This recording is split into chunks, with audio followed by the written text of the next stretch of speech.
So if you happen to go by the PCN transformation stage, you would have heard the amazing talk that Anil gave about what he's been doing with his network and stuff down in London. And I've got him here to talk about what they've been doing in their network. Tell us about yourself, Anil.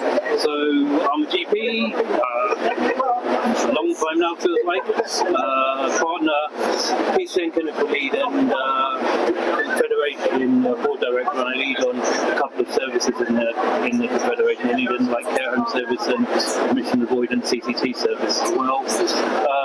And yeah, it's taken up quite a lot of our time, but it's actually quite exciting the way we're working in England. We're working as a collaborative, place-based partnership, but the Confederation supports the PCNs and all the practices, and we work together with the local council, THH, the community district nursing team, and the voluntary sector to all provide joined-up services, and ultimately PCN practices and patients hopefully benefit from that. But then the evidence has shown that our income has increased. The practices we've worked efficiently. It's not without its difficulties working with a variety of providers and different ways of working, but also we've worked well within our PCN, and we've worked with our PCN staff to upskill them, work across practices to deliver sort of like PCN-based measures, targets as such, but we also have the Confederation supporting us with key things are vital for PCNs, HR, finances, employment contracts, that kind of stuff.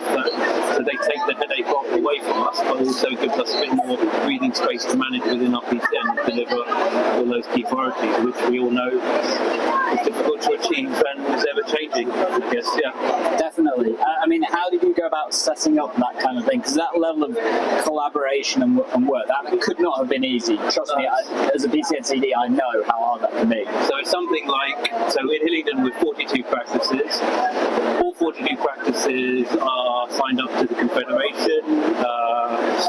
All 42 practices are divided into 6 PCNs, and each PCN has either 1 or 2 clinical directors. Those clinical directors are also part of the Confederation as board directors. So basically, and the Confederation is part of the collaborative on the PCN agreement. So basically, that's the way we've set up since 2019, and that's how we work collaboratively to help support each other.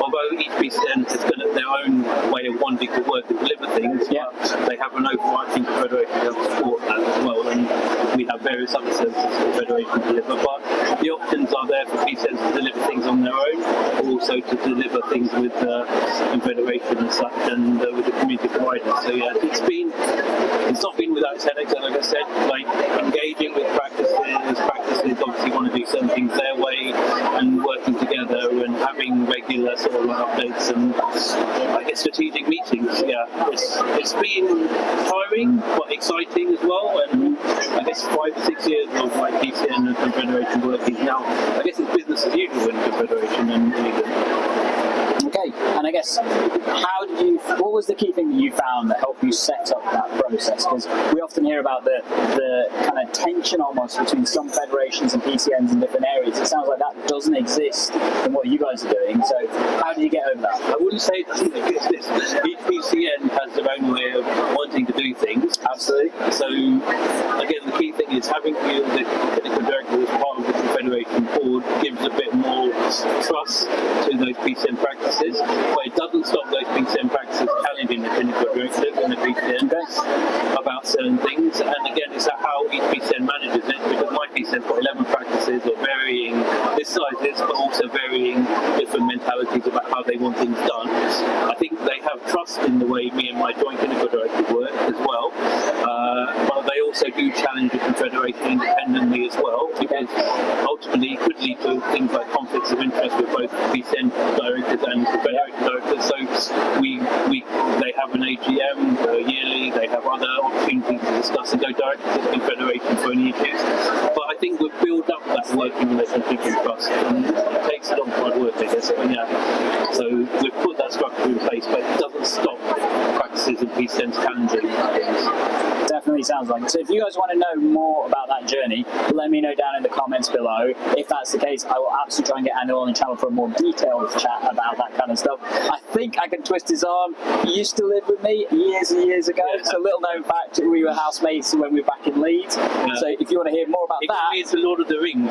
there you go. So I have some influence on some people at times. But Wrestling, WWE, wasn't it? definitely. Yeah. So if you want to hear more about that stuff, then absolutely let us know down in the comments and we will get that episode done for you. And if not, check out this episode coming up right here.